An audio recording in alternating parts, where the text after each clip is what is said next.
2 years ago, I remember talking to a teenage boy about Aung San Suu Kyi at a camp for displaced Rohingya families in Rakhine State, Myanmar. In reality, it functioned more like an internment camp. He couldn't leave without special permission, and without citizenship, which the government has denied the Rohingya since 1982. He had no right to go to the country's schools, universities, or access its health care. Like so many Rohingya in Myanmar, David and his family were marooned, stateless in their own country. Conditions in the camp were miserable, but he was optimistic about the future, and he wanted to become a teacher. He believed everything was about to change, because Aung San Suu Kyi was about to win the election.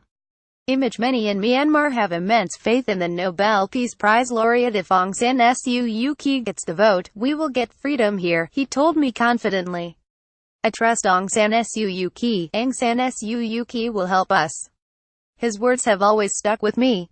I put them to Aung San Suu Kyi the following week in Yangon, asking her whether she would assure this boy that she would help him, and take the opportunity to condemn what some were already calling genocide in the northwest of her country. Video full special report Rohingya refugee crises. It is not a question of trying to exaggerate small problems into big ones, and big ones to the extent where they are totally unmanageable, she replied, declining to use the term Rohingya. I'm not saying that this is a small problem. I would promise everybody who is living in this country proper protection, in accordance with law, and in accordance with the norms of human rights. 2 years on, the Rohingya haven't got freedom. Instead, life has got much worse. The UN now describes their treatment as textbook ethnic cleansing. And yet still, Aung San Suu Kyi, Nobel Peace Prize laureate and human rights icon, has said precious little about it. Video starvation and death on the beaches. Instead, her government, and state media, have blamed terrorists and fake news for spreading misinformation, and accused Rohingya of burning their own houses down. The argument advanced in Ms. Suu Kyi's defense is that the country is still at a delicate stage in its transition to democracy, after half a decade of military junta rule. The military retains a quarter of seats in parliament, and its officers head the powerful defense and interior ministries. Having come so far, it would be a shame if Aung San Suu Kyi's courage and her words were to desert her now. Katie Stollard were the lady, as she is known to many in Myanmar, to take too strong a stand. So this theory goes, she would be overthrown, and the generals would resume control. She is appalled by what she has seen. She does care deeply about this, one of her advisors told The Guardian newspaper last month. I know that does not always come across, but she really does. He said she was focused on fixing the problem, rather than identifying it. Video whence genocide, not genocide, but publicly identifying the problem would make a difference. It would show the desperate families documented by Sky News, risking dangerous sea crossings to escape to already overcrowded refugee camps in Bangladesh, that she does care, and that the hope they invested in her election was not misplaced.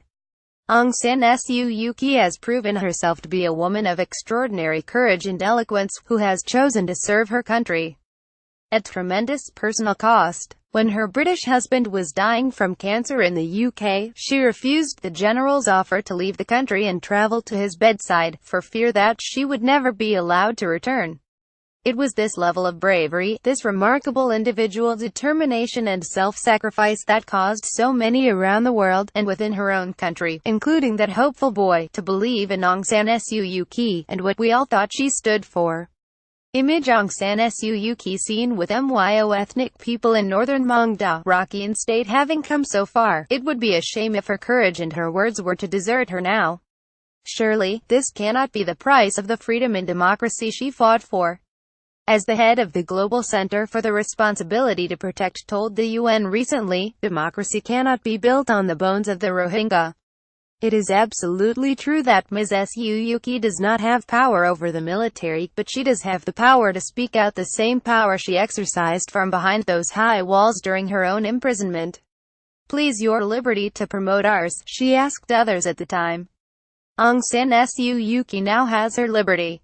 The test of her legacy will be what she chooses to do with it. Sky Views is a series of comment pieces by Sky News editors and correspondents, published every morning.